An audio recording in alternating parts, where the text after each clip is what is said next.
والصلاة والسلام على سيد الأنبياء والمرسلين وعلى آله وأصحابه أجمعين. أما بعد فأعوذ بالله من الشيطان الرجيم. بسم الله الرحمن الرحيم. قال الله تبارك وتعالى في القرآن المجيد والفرقان الحميد. عزیزان گرامی قدر، اللہ کے فضل و کرم سے آج کی ہماری درس قرآن کی یہ 12ویں نشست ہے جناب محمد سمیر صاحب کے دولت خانے میں. اللہ رب العزت صاحب خانہ کا اس محفل پاک کا انعقاد کروانا اپنی بارگاہ میں قبول اور منظور فرمائے. عزیزان گرامی قدر، آج ہم ذکر کریں گے اس عظیم ہستی کا کہ جن کے صدقے اللہ نے ہمیں حضور کی محبت اور حضور کی ذکر خیر کی سعادت بخشی ہے. ہمارے ہاں جو ہے وہ الحاج جزاک اللہ اویس رضا قادری کو جو ہے وہ بلبل مدینہ کہا جاتا ہے. مگر آج میں مرشد گرامی امیر المجاہدین آپ فرماتے ہیں کہ اعلیٰ حضرت نے اپنا کلام بھی شروع یہاں سے کیا ہے کہ واہ کیا جود و کرم ہے شہ بطحا تیرا، نہیں سنتا ہی نہیں مانگنے والا تیرا، اور میں تو مالک ہی کہوں گا کہ ہو مالک کے حبیب، یعنی محبوب محب میں نہیں میرا تیرا. تو آپ فرماتے ہیں کہ اعلیٰ حضرت نے اہل سنت کے بچے کو بلبل مدینہ بنایا ہے، اور یہ حقیقت ہے. ہمارے تو صرف اویس قادری کو بلبل مدینہ کہتے ہیں، اس میں کوئی شک نہیں ہے، کوئی دو رائے نہیں ہے. مگر آپ فرماتے ہیں کہ ہر سنی جو ہے وہ بلبل مدینہ ہے. ہر سنی، چاہے وہ نظم کی صورت میں بیان کرے یا نثر کی صورت میں بیان کرے یا خالی بیٹھ کے سنتا رہے، تو وہ بھی بلبل مدینہ ہی ہے. اور آپ اندازہ لگائیں کہ اعلیٰ حضرت نے اہل سنت کے بچے کو بلبل مدینہ کیسے بنایا. جب ہم نے ہوش سنبھالا نا، تو ہمارے کانوں میں جو حضور کی پہلی نعت جس نے رس گھولا تھا، وہ نعت یہی تھی کہ سب سے اولا و اعلیٰ ہمارا نبی. اور پھر ہم نے گلی گلی میں بچوں کے منہ سے یہ نعت سنی تھی، یہ قصیدہ سنا تھا کہ صبح طیبہ میں ہوئی بٹتا ہے بڑا نور کا، صدقہ لینے نور کا آیا ہے تارا نور کا. تو اس مرد کلندر نے اہل سنت کے بچوں کو، بوڑھوں کو، نوجوانوں کو، جوانوں کو، سب کو بلبل مدینہ بنا دیا. سیدی اعلیٰ حضرت کون ہیں؟ آپ کا تعارف بیان کرنے کی حاجت نہیں ہے. ہر عام و خاص شخص جانتا ہے کہ امام اہل سنت ہم سنیوں کی جان ہیں، اور ہم سنیوں کی شان ہیں، اور ہم سنیوں کا مان ہے. دیکھیں، میں لمبی چوڑی گفتگو کروں اعلیٰ حضرت کو سمجھانے کے لیے کہ کون اعلیٰ حضرت، ہم ان کو کیوں مانتے ہیں، ہماری ان سے عقیدت کیا ہے، محبت کیا ہے، بس چند لفظوں میں آپ اس کو یوں سمجھیں. اہل سنت کے اندر بڑے بڑے اکابرین ہیں، بڑے بڑے علماء ہیں جنہوں نے بڑا کام کیا ہے، چوٹی کا کام کیا ہے. مگر یقین کریں، جیسا کام امام احمد رضا نے کیا ہے ایسا کسی نے نہیں کیا. ہم اعلیٰ حضرت سے جو محبت کرتے ہیں نا، اور بھی تو علماء گزرے ہیں، ہم خالی ان سے محبت کیوں کرتے ہیں؟ اپنے آپ کو ان سے منسوب کیوں کرتے ہیں؟ ہم اپنے آپ کو بریلوی کیوں کہلاتے ہیں؟ ہم اپنے آپ کو رضوی کیوں کہلاتے ہیں؟ اس کی بنیادی وجہ یہ ہے کہ اعلیٰ حضرت عظیم البرکت نے ہمارے ایمان کو بچایا ہے. بابا جی فرمایا کرتے تھے نا کہ یہ تو اعلیٰ حضرت کی برکت ہے، اور خود فرمایا کرتے تھے اگر میں نے امام احمد رضا کو نہ پڑھا ہوتا نا تو میں بھی ممبر پہ بیٹھ کے جب سرکار کی مدح سرائی کی بات ہوتی تو میں کہتا اگر مگر چیکے چنا کے ہیں، تو میں بھی گفتگو یوں کرتا اگر میں نے امام احمد رضا خان کو نہ پڑھا ہوتا۔ اگر مگر سے ہم بات کر رہے تھے کہ حضور ٹھیک ہے، حضور بشر بھی تھے، ہاں یوں بھی کہہ سکتے ہیں، اگر مگر کہتے مگر امام احمد رضا کو جب ہم نے پڑھا ہے تو پھر ہم بالکل کہتے ہیں نا پنجابی کے اندر انے واہ ہو کے، اردو میں کہتے ہیں اندھے ہو کر، اب حضور سے محبت ایسی ہو چکی ہے، اگر مگر کی کوئی بات ہے نہیں، بس ہم اتنا کہتے ہیں رب ذوالجلال کے بعد اس کائنات میں اگر کسی کا مقام و مرتبہ ہے تو وہ آمنہ کے لال کا، بس ہم نے بات ہی ختم کر دی۔ اعلیٰ حضرت عظیم البرکت، آپ نے جس دور میں آنکھ کھولی نا، آپ نے کئی فتنوں کا سامنا کیا، اور واحد وہ عظیم شخصیت تھی اعلیٰ حضرت۔ اصل میں ہمارے نا اعلیٰ حضرت کو بیان نہیں کیا جاتا، ہم اتنا کہتے ہیں کہ وہ امام احمد رضا جس نے مصطفیٰ جان رحمت پہ لاکھوں سلام یہ لکھا ہے، یا وہ امام احمد رضا جس نے سب سے اولا و اعلیٰ ہمارے نبی یہ لکھا ہے، یا وہ امام احمد رضا بڑی شریف والا، وہ جو نعت گو تھے، شاعر تھے، بس اتنا۔ اور نہیں ہو پگلے خدا کے بندے، امام احمد رضا تو وہ چیزیں اگر آج اس روئے زمین کے سارے علماء سر جوڑ کے بیٹھ جائے نا، اللہ نے انہیں وہ عقل نہیں دیا، اللہ نے انہیں وہ فہم نہیں دی، اللہ نے انہیں وہ فراست نہیں دی ہے کہ جو اللہ نے اکیلے امام احمد رضا کو عطا کی تھی۔ اللہ نے کتنا بڑا علم دیا تھا۔ آپ کے خلفاء کہتے ہیں کہ سیدی اعلیٰ حضرت دونوں ہاتھوں سے قلم چلا کے لکھتے تھے، دونوں ہاتھوں سے برجستہ، اور قلم اتنی سپیڈ سے چل رہا ہوتا تھا کہ جیسے لگتا ہے کسی کمپیوٹر میں ٹائپنگ کی جا رہی ہے، اتنی سپیڈ کے ساتھ امام احمد رضا دونوں ہاتھوں سے قلم چلاتے تھے۔ اس دور کے اندر بد مذہب پیدا ہوئے، بد مذہب سے مراد دیوبندیت، وہابیت، نیچریت، قادیانیت، اہل تشیع، رافضی، ناصبی، خارجی، اور اس کے علاوہ کئی ایسے بد مذہب تھے، اور امام احمد رضا اکیلے تنے تنہا تھے کہ جنہوں نے سب کا مقابلہ کیا ہے۔ مرزا غلام احمد قادیانی کے خلاف سب سے پہلے سیدی اعلیٰ حضرت عظیم البرکت نے 3 بڑی ضخیم کتابیں اس کے رد پر لکھی تھی۔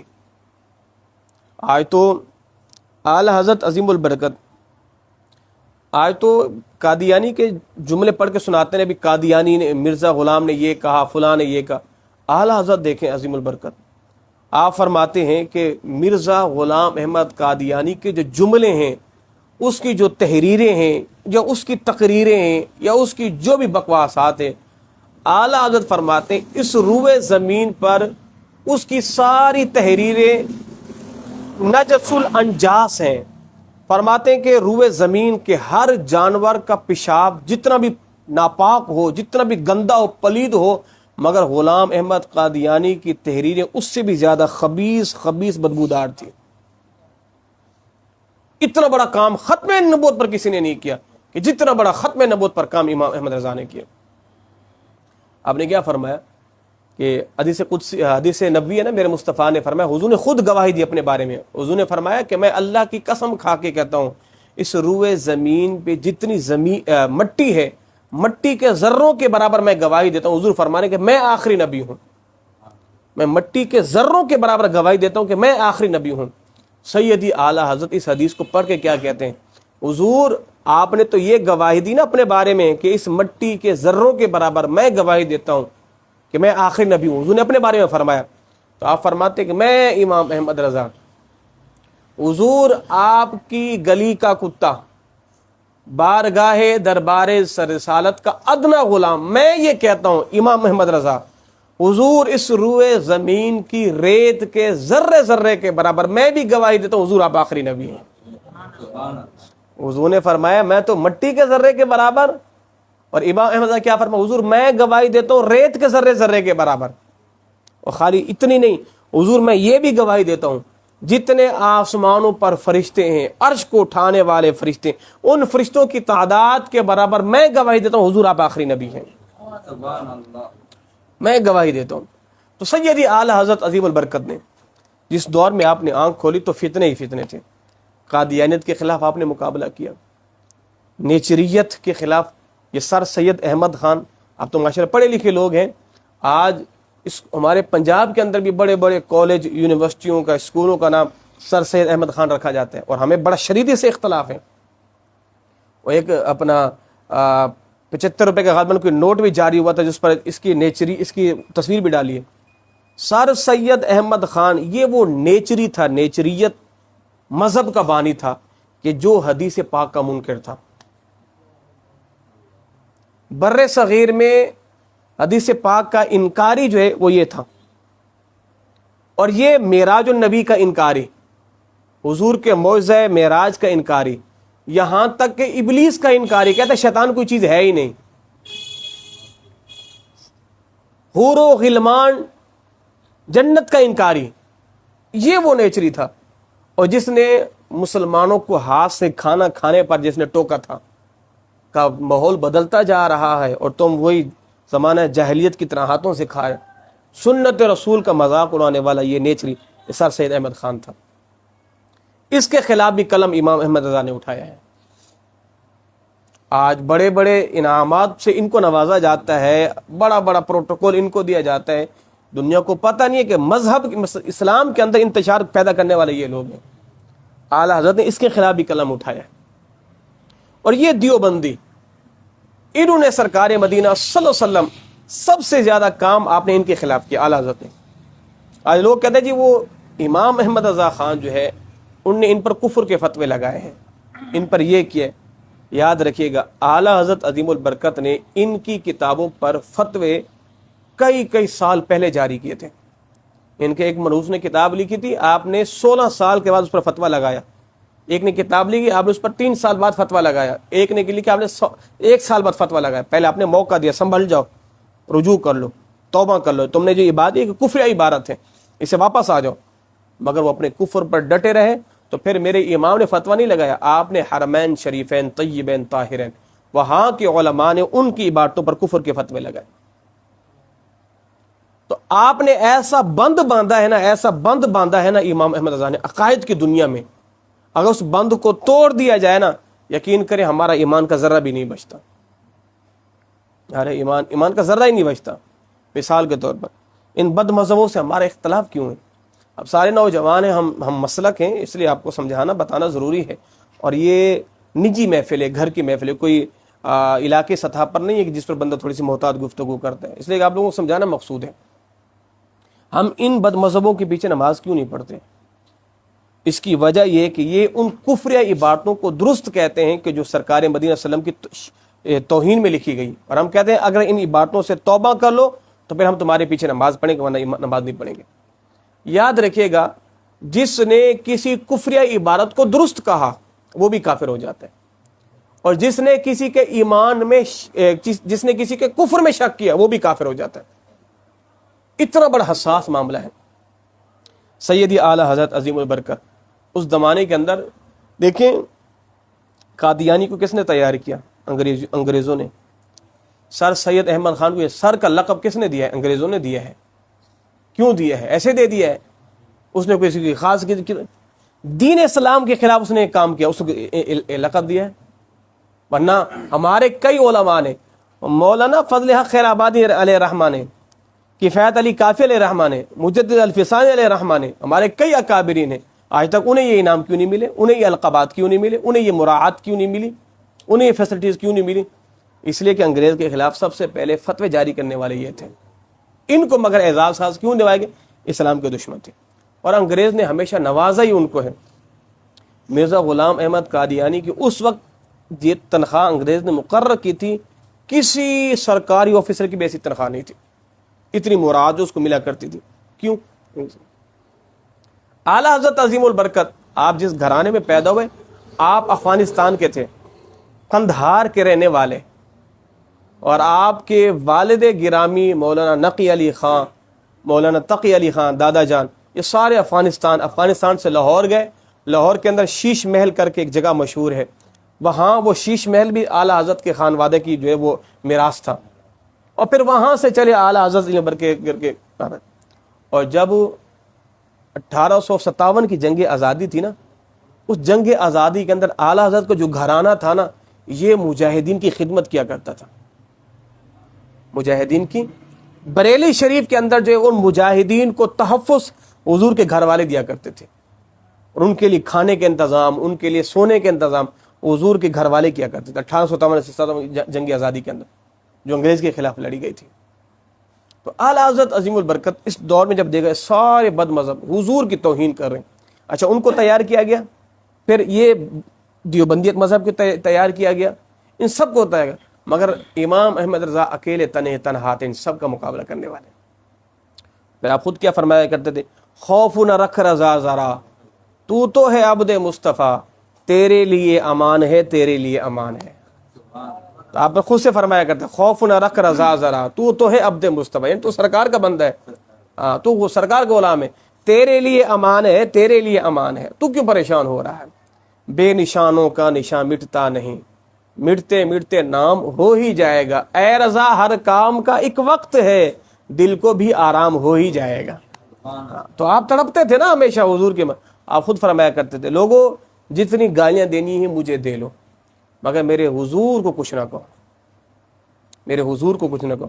اور سیدی اعلیٰ حضرت کا جو قلم تھا نا، اس کی جو تحریر تھی نا، نیزوں تلواروں کے گھاؤ سے بھی زیادہ خطرناک امام احمد رضا کا قلم چلتا تھا۔ اور آپ خود فرماتے تھے کہ کل کے رضائے خنجر خونخوار برکبار، اعدا سے کہہ دو خیر منائے نشر کرے، تو کل کے رضائے خنجر، فرمایا کہ لوگوں کے قلم تو سیاہی پیتے ہیں نا، امام احمد رضا کا قلم خون چوستا ہے۔ کن کا؟ حضور کے گستاخوں کا، حضور کے گستاخوں کا۔ جب اعلیٰ حضرت نے کفر کا فتویٰ دیا نا، تو دیوبند بہت بڑا ادارہ تھا، جب وہ فتویٰ پہنچا نا اعلیٰ حضرت کا، تو کہا دیکھیں جی آپ کے خلاف فتویٰ دیا ہے، کفر کا فتویٰ دیا۔ وہاں ان کے بڑے بڑے اکابرین تھے نا، انہوں نے فتویٰ لیا، لینے کے بعد کہا کہ جو امام احمد رضا نے کیا ہے صحیح کیا ہے۔ کیوں؟ کہا اس لیے اگر یہ کفر کا فتویٰ نہیں دیتا یہ خود کافر ہو جاتا، یہ کفر کا فتویٰ یہ خود کافر ہو جاتا۔ اور آج بھی یقین کریں جتنے بھی بد مذہب ہیں وہ اس بات کو برجستہ برملا مانتے ہیں، کہتے ہیں رب کعبہ کی قسم عشق مصطفیٰ میں جتنا ڈوبا ہوا ہم نے امام احمد رضا کو پایا کسی کو نہیں پایا۔ آپ کے سونے کا اندازہ لگائیں، آپ سوتے اس طرح تھے، اپنے دونوں ہاتھوں کو سر کے نیچے رکھتے، دور سے دیکھنے والا ایسا لگتا کہ جیسے یہ لفظ محمد بنا ہوا ہے، یعنی سونے کا انداز بھی ایسا ہوتا تھا کہ یہ ہاتھ جو سر کے نیچے رکھتے لفظ میم بن جاتا، پھر ٹانگیں یوں کر لیتے تو ہاں بن جاتا، تو ایسا لگتا ہے دور سے کہ یہ لفظ محمد لکھا ہوا ہے، سونے کا انداز ایسا ہوتا تھا۔ اور نماز آپ فرماتے ہیں جب سے آپ بالغ ہوئے ہیں کبھی امام احمد رضا کی نماز تہجد بھی نہیں چھوٹی۔ اور 11ویں والے پیر سے محبت کتنی تھی امام احمد رضا کو، آپ نے کبھی بغداد کی طرف پاؤں کر کے بھی نہیں سوئے، بغداد کی طرف پاؤں کر، اتنی محبت امام احمد رضا کو سیدی اعلیٰ حضرت نے اپنے مرشد گرامی مہرارہ شریف اور سرکار غوث اعظم اور سرکار کی جو مدح سرائی کی، اللہ آپ خود فرماتے ہیں یہی کہتی ہے بلبل باغ جنا کہ رضا کی طرح کوئی سحری بیاں نہیں، ہند میں واصف شاہ ہدا مجھے شوقی طبع رضا کی قسم۔ آپ فرماتے ہیں، اور اس کو مبالغہ کہتے ہیں، اس کو شاعر کبھی اپنے بارے میں نہیں کہتا یہ۔ اور بد مذہبوں نے اعتراض کیا، یہ کہ جی اعلیٰ حضرت تو خود ہی اپنی تعریف کر رہے ہیں، یہ کہتی ہے بلبل باغ جنا، اور کوئی بندہ اپنے بارے میں اگر اشعار لکھے تو اعتراض تو ہوتا ہے کہ تم نے اپنی تعریف کیسے کی ہے۔ تو اعلیٰ کیا فرماتے ہیں، کہتے ہیں اس لیے کہ اس بر صغیر ہندوستان کے اندر حضور کی عظمت پر جو پہرا امام احمد رضا نے دیا ایسا کس نے نہیں دیا۔ اور جنت کی بلبلیں بھی ایک درخت سے دوسرے درخت کے جب اڑ کے جاتی ہیں تو یہی کہتی ہیں کہ نہیں ہند میں واصف شاہ ہدا مجھے شوقی طبع رضا کی قسم۔ جنت کی بلبلیں بھی کہتی ہیں کہ جیسی احمد رضا نے مدح سرائی کی ہے سرکار کی ایسے کسی نے نہیں کیے۔ اللہ اکبر۔ تو اعلیٰ حضرت عظیم البرکت سرکار مدینہ وسلم کی بارگاہ میں کتنے مقبول تھے اس کا اندازہ آپ یوں لگا لیجئے۔ اعلیٰ حضرت عظیم البرکت جب دوسری مرتبہ حج کو گئے نا، تو حج تو آپ پہلے کر چکے تھے، ظاہر زندگی میں ایک ہی مرتبہ حج فرض ہوتا ہے، دوسری مرتبہ کوئی بندہ کرے گا تو اس کا نفلی کہلائے گا، فرض تو ادا ہو چکا ہے، ٹھیک ہے جی۔ اور اسی طرح اگر کوئی بندہ فرض نماز پڑھ چکا ہے، آپ کو معلوم نہیں تھا، آپ نے گھر میں نماز عشاء پڑھ لی، آپ نے سمجھا کہ یار نماز عشاء شاید ہو چکی ہے، مگر آپ کو پتہ نماز عشاء تو ابھی ہو رہی ہے، تو کوئی بندہ فرضوں کے پیچھے آ کے کھڑا ہو جائے تو فرض تو اس کے ادا ہو گئے، اب جو امام کے پیچھے فرض پڑھ رہا ہوگا تو وہ اس کے نفل کہلائیں گے، فرض نہیں کہلائیں گے، فرض تو وہ ادا کر چکا ہے۔ تو اسی طرح حج زندگی میں ایک ہی ہے۔ تو اعلیٰ حضرت جب دوسری مرتبہ جانے لگے تو لوگوں نے کہا کہ امام احمد رضا حج تو کر چکا، اب دوبارہ کیوں جا رہے ہو؟ تو آپ نے فرمایا کہ اب میرے جانے کا مقصد فقط سرکار کے روزے کی حاضری ہے۔ تو لوگوں نے کہا معاذ اللہ معاذ اللہ، حضور نے تو منع فرمایا ہے اور آپ کی نیت تو سرکار کے روزے کی ہے، تو حج ہو چکا ہے تو اب جانے کی کیا حاجت ہے؟ خانہ کعبہ افضل ہے، مکہ افضل ہے، آپ وہاں کا ارادہ کریں، آپ حضور کے روزے کا۔ تو آپ نے پھر برجستہ کہا طیبہ نہ صحیح افضل، مکہ ہی بڑا زاہد، ہم عشق کے بندے ہیں کیوں بات بڑھائی ہے؟ اور ان کے طفیل خدا نے حج بھی کرا دیے، اصل مراد ان کے پاک حاضری ان کے پاک در کی ہے، اور میں کہ دیکھیں ان کے صدقے اللہ نے حج کرا دیا نا، اب ہم سرکار کے روزے کی زیارت کو جا رہے ہیں۔ اللہ اکبر۔ تو اعلیٰ حضرت عظیم البرکت جب سرکار کے روزے پہ آیا نا تو ایک شخص وہ آپ کے خلفاء میں سے تھا، تو اس نے کہا کہ حضرت آپ جا رہے ہیں تو میں بھی آپ کے ساتھ چلوں گا، کیونکہ بعض دفعہ ایسا ہوتا ہے کہ اس دور کے اندر کہ اکثر جب مرید ہوتے ہیں نا تو وہ پیروں سے اپنی محبت کا اظہار کرتے ہیں، وہ کہتے ہیں کہ جی آپ بھی جا رہے ہیں تو میں بھی آپ کے ساتھ چلوں گا، گویا کہ یہاں پر بھی اپنے پیر کو درجہ دے رہے ہوتے ہیں، یعنی میں آپ کے ساتھ چلوں گا حضور کے بارگاہ میں، گویا کہ میرا آپ کے ساتھ جانا بڑا اعزاز والا کام ہوگا، یعنی میں وہاں بھی جا کے آپ کو پروٹوکول آپ کی عزت کروں گا۔ اعلیٰ حضرت بلکہ جلال میں آ گئے، فرمایا کہ یہ تم نے کیا کہہ دیے کہ میں بھی آپ کے ساتھ چلوں گا؟ تو گویا کہ اس کے آپ کے خلیفہ کا مرید کا کہنا یہ تھا کہ حضرت میں آپ کے ساتھ وہاں بھی آپ کی خدمت، فرمایا نہیں خبردار ایسا جملہ کو، یوں کہو کہ میں بھی آپ کے ساتھ در دولت میں حاضری دوں گا، یعنی یہ صاف کرو، یوں نہیں کہو کہ میں آپ کی وہاں بھی خدمت کروں گا سرکار کے روزے پہ، میں وہاں بھی آپ کی چپلیں اٹھاؤں گا، وہاں بھی آپ کی دست بوسی کروں گا، نا نا نا نا نا، یوں کہو میں بھی آپ کے ساتھ در دولت پہ حاضری دوں گا۔ اعلیٰ حضرت عظیم البرکت جب آپ سرکار کے دولت خانے پہ تشریف لائے تو آپ کے دل میں یہ حسرت تھی، یہ تمنا تھی کہ کاش سرکار جو ہے کبھی دیدار کروائیں اور میں اپنی سر کی آنکھوں سے حضور کا دیدار کروں، اور ایسے اکابرین کے لیے یہ کہنا ناممکن ہے کہ سرکار نے خواب میں کرم نہ کیا ہو، سرکار نے خواب میں کرم نہ کیا ہو، یہ جو ہے وہ ناممکن ہے۔ اللہ اکبر۔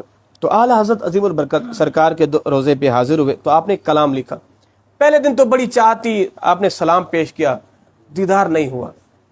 اور یہ یاد رکھیے گا جتنی بندے میں تڑپ ہوتی ہے نا کرم اتنا جلدی ہوتا ہے، جب تک تڑپ نہیں ہوگی نا کرم نہیں ہوگا، جتنا آپ مچلو گے نا، وہ کہتے ہیں نا کہ ایک بزرگ تھے ان کا مزاج تھا لوگوں کو کھلانے کا، جو بھی ان کے دولت خانے میں آتا تو بابا جی کیا کرتے تھے، لوگوں سے قرض لے کے اپنے آستانے پہ آنے والے لوگوں کو روٹی کھلاتے تھے، بس ان کے وہ تندور جلتا ہی رہتا تھا۔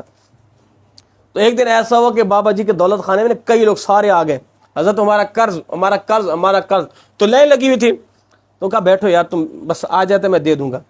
اور بابا جی لوگوں سے مانگ کے دنیا کو کھلاتا تھا، اس کو کہاں سے آ گیا، کیسے لوگوں کو دے گا۔ ایک بچہ آ گیا، اس نے تھال لیا ہوا تھا، اس تھال کے اندر وہ گاؤں اس دیان میں جو میٹھی روٹیاں بنا کے میں اپنے بچوں کو دیتی تھی وہ بازاروں میں بیچ کے آتی تھی، اب وہ بچہ وہ تھال میں لے کے گھوم رہا ہے، تو آپ نے فرمایا ادھر ادھر ادھر، اور بچہ دوڑا چلا ہے، تو فرمایا یار یہ تھال مجھے دے دیں، یہ جتنی بھی لوگ بیٹھے ان سب کو کھلا دیں۔ اب بچہ خوش ہو گیا، بیوہ کا بیٹا تھا، یتیم بچہ تھا، ماں اس کو بنا کے دیتی تھی، وہ بیچارہ بیچ کے آتا تھا، شام کا گزر بسر ہو جاتا تھا، تو خوش ہو گیا، چلیں جی آج تو سارا دن لگتا تھا، بابا نے لے لیا ہے تو موجیں ہو گئی۔ بابا نے لینے کے بعد سب کو تقسیم کر دیا، کیونکہ بابا پریشان تھا کہ لوگ میرے آئے ہوئے ان کو میں کھلاؤں تو کھلاؤں کہاں سے، تو بابا نے لے کے سب کو کھلا دیا۔ اور بچہ کہہ رہا ہے کہ بابا میرے پیسے، تو کہا بیٹا یہ بھی سارے پیسہ لینے کے لیے آئے ہوئے، تم بھی ادھر بیٹھ جاؤ، تو تم بھی ادھر بیٹھ جاؤ، تو کہیں سے آئے گا تو تمہارا بھی حساب کتاب ہو جائے گا۔ اس نے کہا بابا یہ سارے بڑے بڑے، میں چھوٹا بچہ ہوں، میں یتیم ہوں، میری بیوہ اماں ہے، میں نے جا کے گھر کا شام کو راشن لینا ہے، تو آپ نے مجھ سے بھی لے لیا۔ تو کہا بیٹا تو بھی بیٹھ جا، جب ان کو ملے گا تو تجھے بھی مل جائے گا۔ اب سارے لوگ بیٹھ کے دیکھو یار بابا کا حال ہے، ہم تو تھے ہی تھے، اب اس نے غریب بچے کو بٹھا دیا، اب سارے بیٹھے ہوئے ہیں اور بابا انتظار کر رہے کہیں سے کچھ ہے تو ان کو اور کھلاؤ، اور بچہ رونے لگ گیا، اور بچہ بیٹھ کے اتنا زارو قطار رویا، اتنے میں ایک شخص آ گیا ان سے محبت کرنے والا، اشرفیوں کی تھیلی لایا درہم و دینار کی، اور آپ نے ان سب کو دیا، آخر میں بچے کو بھی دیا۔ تو فرمایا بتاؤ اس سے سبق کیا ملا؟ کہا کیا؟ کہا تم بھی میرے در پہ آئے تھے مگر کوئی مانگنے والا ایسا نہیں تھا، کسی کے اندر تڑپ ایسی نہیں تھی، تو جب بچہ آیا اس نے یہ رویا نا تو رب کو کرم آ گیا, رب نے رحم فرما دیا, تو اس کے صدقے اللہ نے تمہارے بھی بیڑے پار لگا دیے. تو جب تک تڑپ نہ ہو نا, جب تک چاہت نہ ہو, تو پھر کرم نہیں ہوتا. ہم بھی تو دیکھیں تم کتنا مچلتے ہو. تو سیدی اعلیٰ حضرت عظیم البرکت آپ ہندوستان سے آئے دوسری مرتبہ, اور آپ کی والدہ آپ کو اجازت نہیں دے رہی تھی, کیونکہ پہلی مرتبہ جب آ رہے تھے نا اپنی والدہ کے ساتھ, تو سمندر میں ہچکولے آ گئے تھے, طغیانی آ گئی تھی, اور قریب تھا کہ لوگ جو وہ ڈوب جاتے, مگر سارے لوگ پریشان ہو گئے. سیدی اعلیٰ حضرت آپ اطمینان سے بیٹھے ہوئے, تو لوگوں نے کہا آپ پریشان, فرمایا کہ نہیں. کہا کیوں؟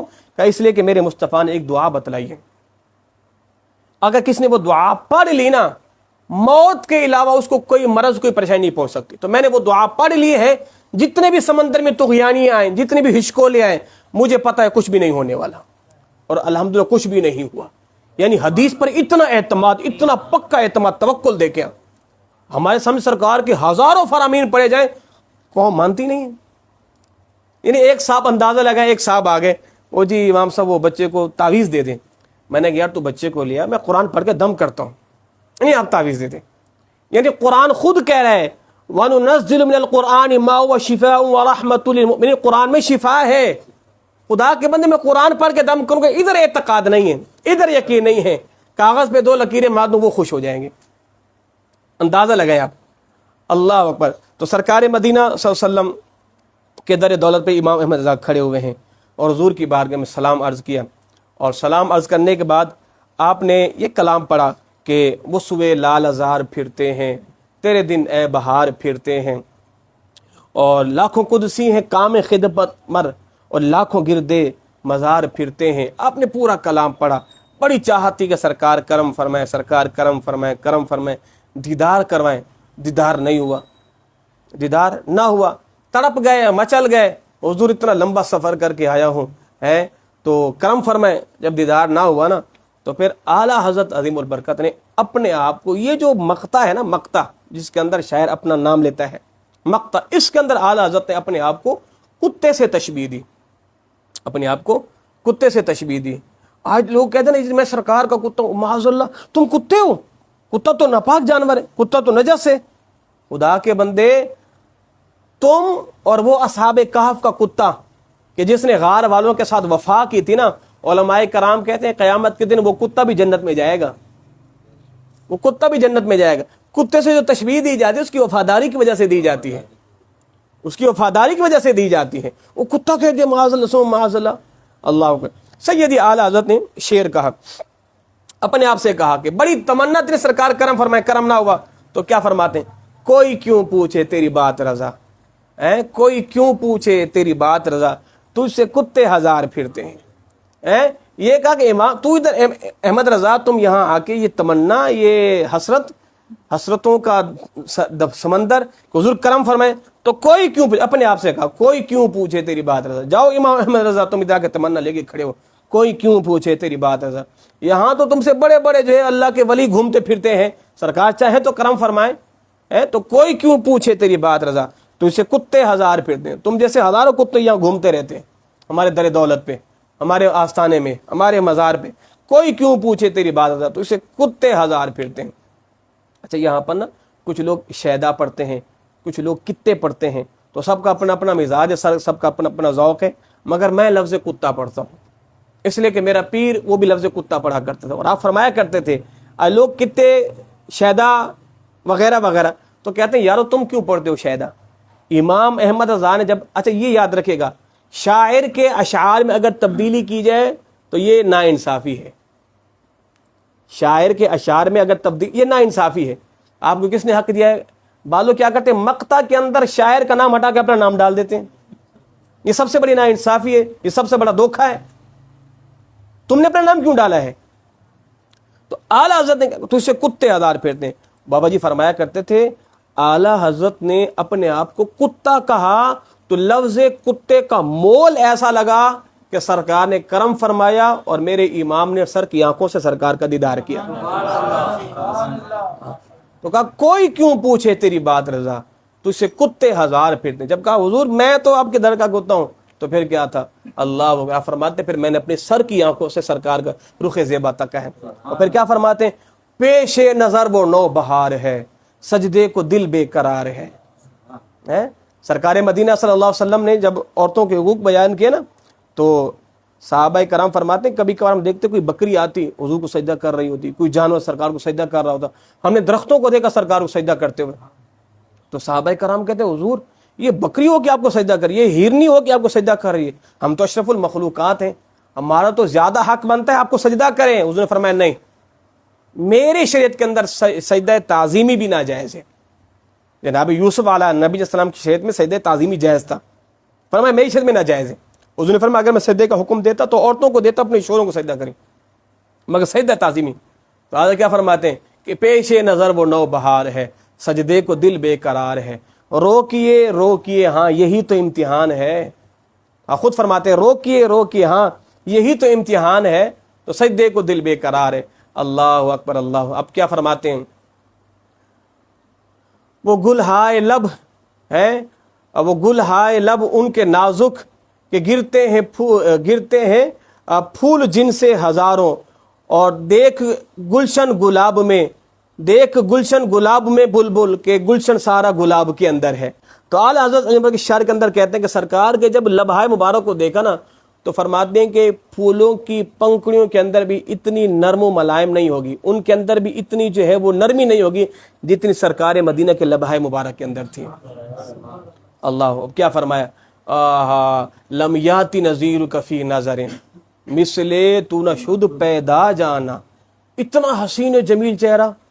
اللہ اکبر. پھر کیا فرمایا, سرتاب قدم ہے تن سلطان زمن پھول, لب پھول بدن پھول دہن پھول زقن پھول, دل اپنا بھی شیدائی ہے اس ناخن پاکا, اتنا بھی مہے نو نئے چرخ کہن پھول, اور کیا بات رضا اس چمنستان کرم کی, زہرا ہے کلی جس میں حسن اور حسین پھول.